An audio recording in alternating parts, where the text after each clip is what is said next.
Hello friends, welcome back to my channel जिसका नाम है ऑनेस्ट टू बाय समीर। आज हम आए एक नया वीडियो लेके जिसमें कि आज हम बात करेंगे। मेरे पास बहुत सारे कमेंट आए थे कि इंस्टेंट गीजर जो होता है उसको लगाने के बाद में हमारे वायर जल जाते हैं। कहने का मीन्स ये है कि कुछ लोगों ने इंस्टेंट गीजर लगाया होगा अपने घर पर और उस गीजर को लगाने के बाद में 5 मिनट बाद या 7 मिनट बाद क्या होता है कि उनका जो भी वायर होता है, जो उनके घर की वायरिंग होती है, वो पूरी जल जाती है। तो ऐसा होता क्यों है, उसके पीछे रीजन क्या है, मैं आपको इस वीडियो में क्लियर करूंगा। तो आइए शुरू करते हैं वीडियो शुरू करने से पहले आपसे एक रिक्वेस्ट रहेगी, चैनल को अगर सब्सक्राइब नहीं किया है तो चैनल को सब्सक्राइब करना ना भूलेगा, जिससे कि मेरे आने वाले सभी वीडियो आप तक पहुंच सकें। तो देखिए, ये रहा इंस्टेंट वाटर गीजर, जो कि आप सभी लोग जानते होंगे, अच्छी तरह से इस प्रोडक्ट से वाकिफ हैं, हर घर में यूज हो रहा है ज्यादातर। इस जो प्रोडक्ट में एक प्रॉब्लम आती है, जो कस्टमर बताते हैं कि जब ये प्लग लगा देते हैं अपने बोर्ड में, तो होता क्या है कि उनके घर की जो वायरिंग होती है वो जल जाती है, बहुत बुरी तरह से जल जाती है। और जलने के बाद में टपक के गिरने लगती है। तो वो डर जाते हैं कि भाई ये तो बहुत बेकार प्रोडक्ट है, इससे तो हमारा वायर जल गया, इससे तो हमारे तार जल गए लाइट्स के। तो ऐसा होता क्यों है, तो आज इसके पीछे जानेंगे। देखिए, होता क्या है कि गीजर आप देख रहे हो, ये गीजर है 3 किलोवाट का। लेकिन ये पूरा 3 किलोवाट में नहीं रहता है, इसका हम लेके चलेंगे मात्र 2 किलोवाट, क्योंकि 2 किलोवाट में रनिंग में चलता है ये।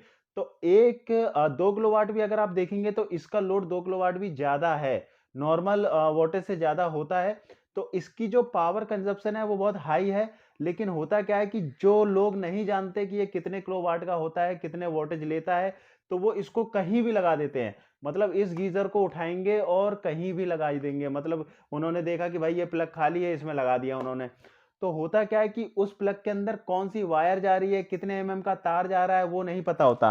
तो तार जैसे मान के चलिए, मैं एग्जांपल के तौर पे आपको दिखा देता हूँ।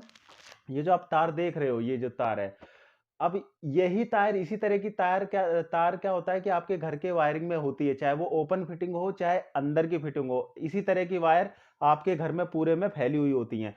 तो होता क्या है कि जो पुराने घर होते हैं, जो पुराने वायरिंग के घर होते हैं, जिन्होंने बहुत टाइम से अपना वायरिंग नहीं कराई है, उनको पता भी नहीं है कब वायरिंग हुई थी, कब ये जो फिटिंग हुई थी घर में, उनको कुछ आइडिया नहीं होता। लेकिन वो क्या करते हैं, इस तरह का प्रोडक्ट लाते हैं जो गीजर है, और जो हैवी लोड लेता है, इस तरह के प्रोडक्ट लाके वो कहीं भी इसको लगा देते हैं।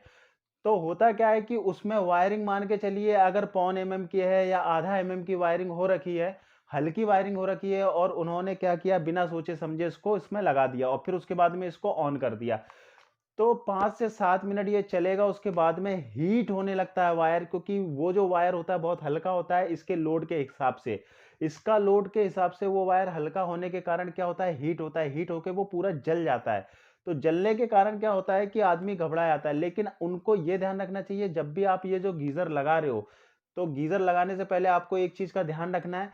सबसे पहले ध्यान ये रखना है कि जहाँ भी आप इसको लगा रहे हो, उसकी वायरिंग टेस्ट करनी है कि उसका वायर कितना है। अब मैं आपको बता देता हूँ कितना वायर होना चाहिए। 1.5 एमएम से 2 एमएम के बीच में वायर होना चाहिए, इससे ऊपर होगा चलेगा, इससे नीचे नहीं होना चाहिए। 1 एमएम भी वायर नहीं होना चाहिए।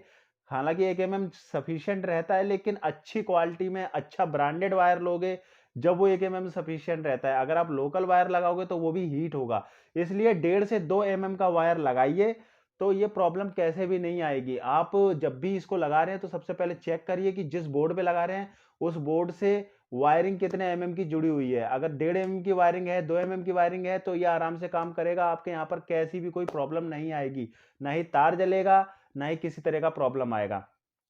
दूसरी चीज़ आपको ये ध्यान रखनी है कि जहाँ भी आपने बोर्ड लगाया है, मान के चलिए ये जो बोर्ड है आपका बाथरूम में लगा हुआ है, ये बोर्ड आपका बाथरूम में लगा हुआ है, और इस बोर्ड से आप इस गीज़र को चला रहे हो, इस तरीके से, इस तरह से आप इस गीज़र को चला रहे हो।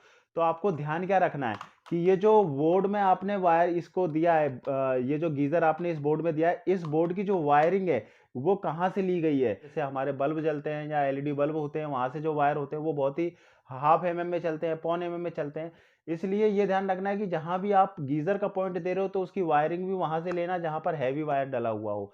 तो ये सारी चीज़ें आपको ये ध्यान रखनी पड़ेंगी। चाहे ये प्रोडक्ट चलाइए, चाहे आप घर का ओवन चलाइए, जो भी 2 किलोवाट 3 किलोवाट के जो लोड होते हैं, उनका हमेशा वायरिंग 1.5 से 2 एमएम के बीच में होना चाहिए, इससे कम नहीं होना चाहिए।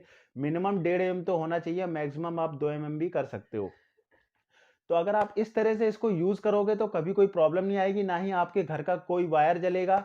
वायर जलने का सिर्फ़ और सिर्फ़ यही एक कारण रहता है कि आपको पता नहीं रहता कि वायरिंग जो है आपके घर में कितने एमएम की हो रखी है और आप इस गीज़र को कहीं भी कैसे भी लगा देते हो, तो उसकी वजह से क्या होता है कि आपके तार जल जाते हैं, क्योंकि वो इस लोड को सहन नहीं कर पाते हैं। वो तार हल्का होता है और इसका लोड ज़्यादा होता है। इसलिए 1.5 एमएम की वायरिंग करिए। जब भी आप इसको यूज़ करिए तो ध्यान रखिए 1.5 एमएम का वायर सफिशिएंट होता है इसके लिए।